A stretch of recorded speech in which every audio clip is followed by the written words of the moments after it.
25 अप्रैल 2009 UP की राजधानी लखनऊ की मोहनलालगंज तहसील का एक छोटा सा गांव गौरा। सुबह के 6 बज रहे थे। मिट्टी से बने एक घर में संतोषी अपने रोज के काम में जुटी थी। उसके 3 छोटे छोटे बच्चे भी वहीं सो रहे थे। संतोषी ने खाना बनाने के लिए चूल्हा जलाया ही था, तभी अचानक एक औरत और एक मर्द उसके घर के अंदर घुस आए। उनके पास एक पैनी धार वाली कुल्हाड़ी थी। वो औरत संतोषी को देखकर पहले कुछ बड़बड़ाई, फिर गुस्से से चिल्लाई, आज तुम सबको लाइन से लगा देंगे, रुक तू।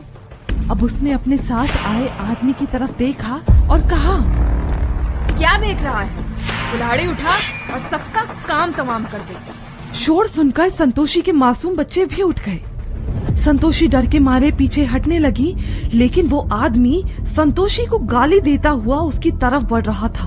और तभी संतोषी का 6 साल का बेटा रामरूप भागता हुआ आया और उस आदमी के पैरों में लिपट गया। गिड़गिड़ाने लगा कि माँ को छोड़ दो, माँ को मत मारो। लेकिन उस आदमी ने रामरूप को जोर से लात मारी और झल्लाते हुए कहा, तू रुक, पहले तेरी माँ और फिर। उसने संतोषी के सिर पर कुल्हाड़ी से वार कर दिया, लेकिन वो थोड़ा झुक गई तो कुल्हाड़ी उसकी आंख पर लग गई। उसकी एक आंख बाहर आ गई और वो बेहोश होकर चूल्हे के पास गिर गई। उसका चेहरा खून से सन गया। उसके तीनों बच्चे चीख रहे थे। रामरूप दरवाजे की तरफ दौड़ा, लेकिन उस दरिंदे के साथ आई औरत रास्ता रोककर खड़ी हो गई। वो आदमी पीछे से आया और मासूम रामरूप के गाल पर जोरदार थप्पड़ मारते हुए बोला, गांव वालों को बताएगा? रुक, मैं तुझे बताता हूँ। फिर उस आदमी ने बिना रुके उस बच्चे पर 3-4 बार कुल्हाड़ी से हमला कर दिया। मासूम रामरूप वहीं ढेर हो गया और वो पूरा आंगन खून से भर गया। दैनिक भास्कर की सीरीज मृत्युदंड के एपिसोड 7 के पार्ट 1 में कहानी मोहनलालगंज मर्डर केस।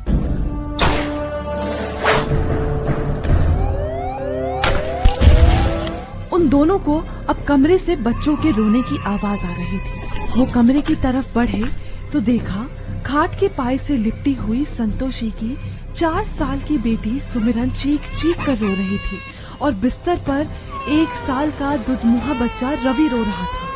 अब उस आदमी ने सुमिरन को उठाकर जमीन पर पटका और कुल्हाड़ी से उसका गला काट दिया। सुमिरन के बाद उस आदमी ने उस 1 साल के रवि के भी सीने पर कुल्हाड़ी चला दी। उसके शरीर के 2 टुकड़े हो गए। उसकी भी सांसें थम गई। चूल्हे के